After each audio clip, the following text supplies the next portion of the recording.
Ang Kabataan Express ay hatid sa inyo ng UNICEF.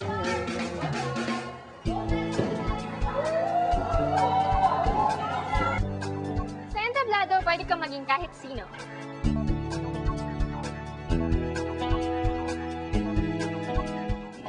Pero ang mundong ito ay iyo lamang hanggang magsara ang telon.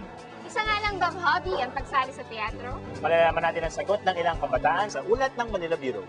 Huwag na akong patupit-tupit na! Ladies and gentlemen, please welcome! Ladies and gentlemen, cause here is ladies and gentlemen, please welcome, ladies and gentlemen! Hey! Start na tayo! 5, 6, 7, 8! Buksan, alamin, mapasin, makailangan, makinig, makichika!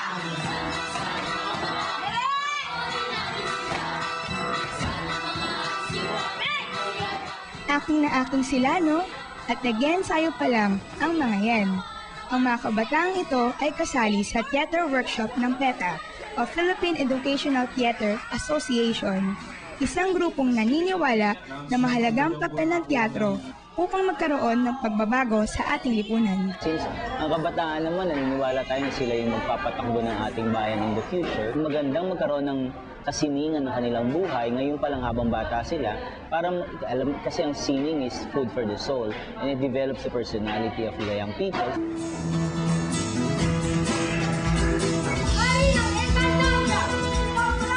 Nakakatulong talaga yung workshop sa acting, dancing, singing, pati yung pakikipagay mo sa iba-ibang tao. Once you enter a place like this, parang people from all walks of life, nakikita-kita kayo. You get to know each other, yung kwento ng bawat isa't isa. Parang makikita mo na, ay, may ganun pala, may ganyan pala. Hindi yung nakakulong ka dun sa mundong pinasanayan mo. Nakaboost siya ng confidence.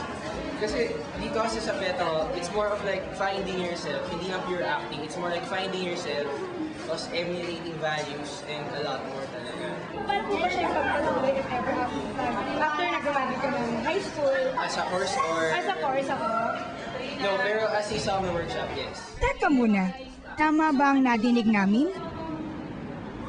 Kahit na naging napakaganda ng karanasan nila sa theater workshop, mukhang hindi nila iniisip na pwede itong maging career. Nag-isip lang ako na being practical lang kasi it's parang we all know na sa theater, walang ganon kita kapag yun yung pinursu ko.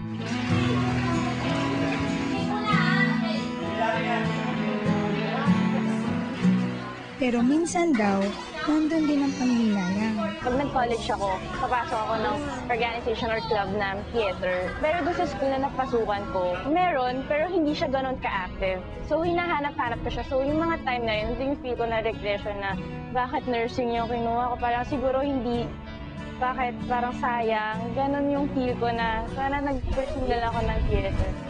Tulad ni Abby, iba rin ang balak na kursong kukunin ni Don sa koleyo. Pero ngayon, kumukuha siya ng Certificate of Theater Arts sa Universidad ng Pilipinas. Hilig daw kasi niya talaga ang teatro.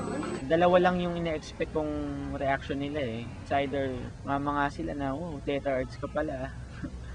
Yung iba, magtatanong sa'yo, theater arts? Wala namang pera dyan.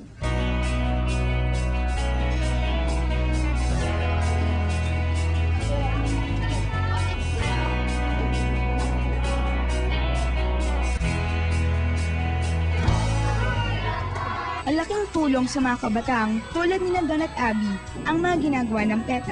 Now able to offer workshops year-round for children, adults, teachers, NGO workers, and even professionals. Kung pwede ka rin namin puntahan sila, especially for those who are interested and but are in the rural areas, ino-offer din ng PETA na kami naman yung pupunta sa kanila at doon natin lilikhain yung mga dula naman sa kanilang mga sariling lugar.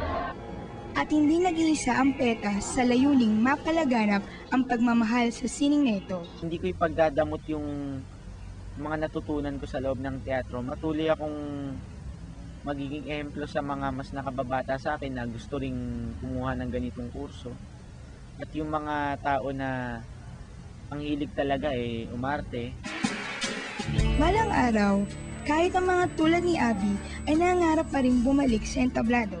Magtayo ako na isang maliit na organization or something, tapos hanap ako ng makakilala kong may passion din sa theater. Tapos parang bubuo kami ng group. Kung dadami pa ang mga tulad ni Don at Abby, natitiyak kong mas gaganda ang kinabukasan ng teatro sa ating bansa. At pag nangyari yon, hindi na kailangang iwan ng mga nasa teatro ang mundong mahal nila.